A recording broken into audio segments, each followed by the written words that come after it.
નમસ્કાર મિત્રો, સ્વાગત છે તમારું આપણી યુટ્યુબ ચેનલ ઉપર। તો મિત્રો, કમલેશ જાદવનું ફરીથી એક નવું કોલ રેકોર્ડિંગ વાયરલ થયું છે। આ પહેલાં મિત્રો કમલેશ જાદવે દાનભા બાપુને એક પડકાર આપ્યો હતો, ત્યારબાદ તેમનું ફરીથી આ નવું કોલ રેકોર્ડિંગ વાયરલ થયું છે, જેની અંદર તેઓ દાનભા બાપુનો વિરોધ કરતા એક વ્યક્તિ સાથે વાત કરી રહ્યા છે। તો તમે પણ સાંભળો આ રેકોર્ડિંગ। એ પહેલાં મિત્રો ચેનલ પર નવા છો તો ચેનલને હાલ જ સબસ્ક્રાઈબ કરી લેજો। જેના જે દાનભાઈ કહે છે કે હું મોતની તારીખ આપી દઉં ને કાળો નાગ બનીને ડંખ મારું અને 3 દિવસની અંદર લોહીની ઉલટી કરાવું। આ અમે 1 મહિનો થઈ ગયો એનો વિરોધ કરીએ, અમને તો સાદી ઉલટી પણ નથી થઈ। એટલે અમે ગયા હતા ભોળા છે। કોણ બોલો તમે? હું રાજ પરમાર બોલું છું, અમદાવાદથી। અમદાવાદથી? હા, બોલો બોલો રાજભાઈ। હા, એટલે અમારે ભાઈ મિસિંગ થઈ ગયા હતા 4-5 દિવસથી। નાના ભાઈ મોટા ભાઈ? મોટા ભાઈ મારા પપ્પાના ગુમ થઈ ગયા છોકરા। હા હા હા, એટલે ઘરેથી જતા રહ્યા હતા એમ ટેન્શન ના લીધે। બરોબર। તો અમે બધા 3-4 દિવસ બોલ્યા। હા, અમદાવાદમાં જ સીસીટીવી કેમેરા ખોલ્યા, પછી શેર કરી દીધું ફેસબુકમાં ને ઇન્સ્ટાગ્રામમાં ને વોટ્સઅપમાં। હા, તો તમારા ભાઈ ગુમ થઈ ગયા, તમે ભોળા શું કરવા ગયા હતા? ગોતવા। એટલે હું ભોળાદ દાદાએ સપને આવીને કીધું હતું કે તમારો ભાઈ અહીંયા છે ભોળાદમાં? ના, તો હવે યાર ઘરેથી ભાગી જાય માણસ ક્યાં જાય? ખાવા પીવાનું તો બહાર મળે નહીં ને। હા હા હા હા, ફ્રીમાં મળતું હોય ત્યાં જવું પડે।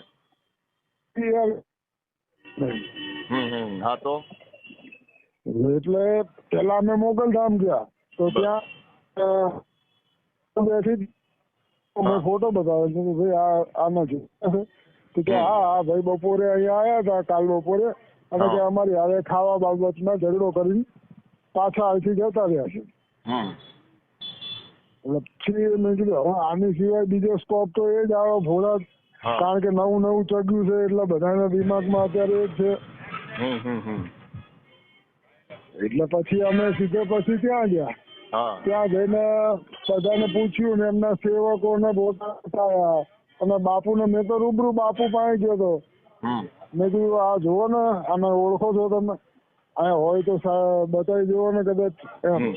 તો એ ભાઈ કે એ તો અમને ખબર ના હોય, કે કદાચ જમવા આવતા હોય તો તમારી રીતે ઉઠાવી લેજો।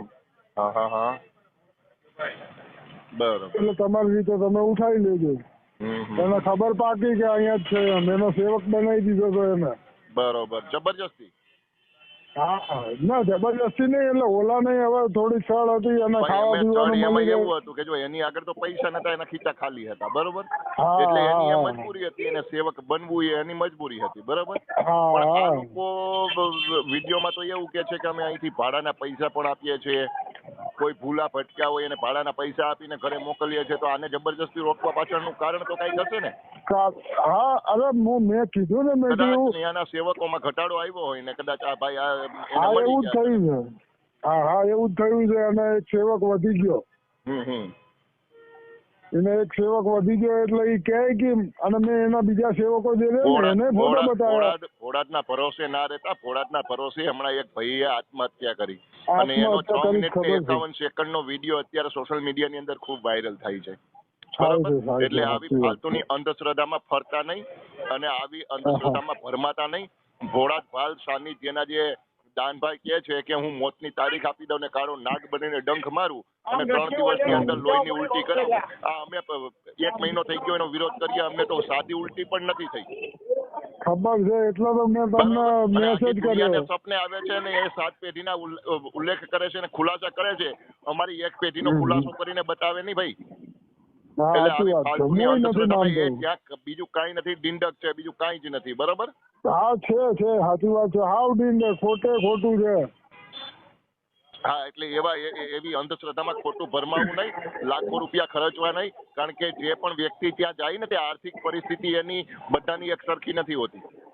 અમુક લોકો બીજા પાસેથી ભાડાના ઉસીના લઈને ત્યાં જતા હશે, સાચી વાત, અને ત્યાં ખોટી તારીખો આપવામાં આવે છે, તમારા ઘર પાછળ આ છે, તમારા ઘર પાછળ ઢીકડું છે, તમને કોઈ કાળો નાગ દેખાય છે, તમને આવા સપના આવે છે। ભાઈ સપના કોને ના આવતા હોય? અને નાગ ભવિષ્યમાં સિટીમાં રહેતા હોય કે ગામડાની અંદર રહેતા હોય કે વાડી વિસ્તારમાં રહેતા હોય, નાગ કે સાપ જોવો, નજર ચડવો એ સામાન્ય બાબત છે। કારણ કે એક સામાન્ય, જીવ છે, સાચી વાત. પ્રાકૃતિક જીવ છે, ગમે ત્યાં નીકળી શકે. વાત સાચી છે. બરોબર, એનો મતલબ એવો નથી કે ભોળા બાલના સુરાપુરા એ દર્શન આપ્યા હોય. અને ના, ખોટું સુરાપુરા છે. એટલે શું ભાઈ? ના સુરા કે ના પૂરા, બે બાજુથી અધૂરા, એને સુરાપુરા કહેવાય. સાચી વાત. બંને બાજુથી અધૂરા, નહીં સુરા કે નહીં પૂરા, બંને બાજુથી અધૂરા, એને સુરાપુરા કહેવાય. બરોબર, સુરાપુરાનું કોઈ પ્રાકટ્ય સ્વરૂપ નથી, અને સુરાપુરા કોઈ ઈશ્વરી શક્તિ કે દૈવિક શક્તિ નથી. અને માણસ મરી ગયા પછી ક્યારેય બીજાના શરીરમાં પ્રવેશ ના કરે, કારણ કે માણસનો જીવ છે ને આ પ્રકૃતિમાં વિલુપ્ત થઈ જાય, પછી બીજાના શરીરમાં ક્યારેય આવતો નથી. અને દાનભાઈ એટલા સાચા હોય તો એટલી અમે ચેલેન્જ આપી છે, પડકાર આપ્યો છે, તો દાનભાઈ આવીને ટીવી ચેનલમાં કેમ નથી બેસતા ભાઈ?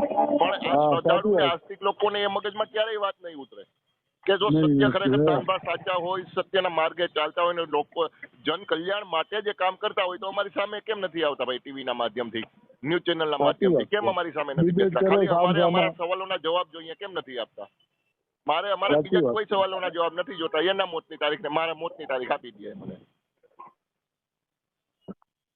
પણ નહીં, એ નહીં આવે. અને લોકોની આંખો ખુલવાની નથી, કારણ કે લોકોને અંધશ્રદ્ધામાં એવા ભરમાવી દીધા છે કે લાખો લોકો દારૂ છોડે છે. પણ દારૂ છોડે છે એની પાછળનું એ રીઝન છે, કારણ છે કે પેલા લોકોને ડરાવી દેવામાં આવે છે કે તમે દારૂ પીશો તો તમને ઉલટી થશે, તમારું ધનોતનું પનોત કરી નાખીશ, તમને લોહીની ઉલટી કરાવીશ, આવું કરાવીશ, તેવું કરાવીશ, આવી ધમકીઓ આપવામાં આવે છે. લોકો સ્વેચ્છાએ દારૂ નથી છોડતા. અને દારૂ છોડવા માટે નશા મુક્તિ કેન્દ્રો ગુજરાતની અંદર ઘણા બધા બન્યા છે.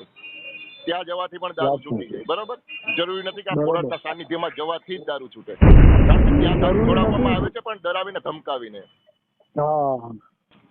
ખોટા ભ્રમ માણસના મગજમાં પેદા કરે છે. અરે હું તો બાપુ ત્યાં ગાળો બોલવાનું ચાલુ કરી દીધું, પણ મારા મોટા ભાઈ ને બધા જોડે હતા ને તો મને ધક્કો મારીને બહાર લઈ ગયા. મને કે ભાઈ આ માર ખવડાવીશ ને. મેં કીધું આ બધા આ ચોરી બનાવે છે, કીધું આપણને આયા જ છે. પેલો ભાઈ આ તો સારું છે કમલેશભાઈ કે અમે પેલા બારે ગલ્લો છે ને ત્યાં પાણી પીવા ગયા અને મેં ભાઈને ફોટો બતાવ્યો. એ ભાઈ કે આ બધો રસોડામાં કે 3 દિવસથી આવ્યા છે કે. આપણે સમજવું જોઈએ, આપણા મહાપુરુષો કહીને ગયા છે, પથ્થર પૂજે હરી મિલે તો મેં પૂજું પહાડ.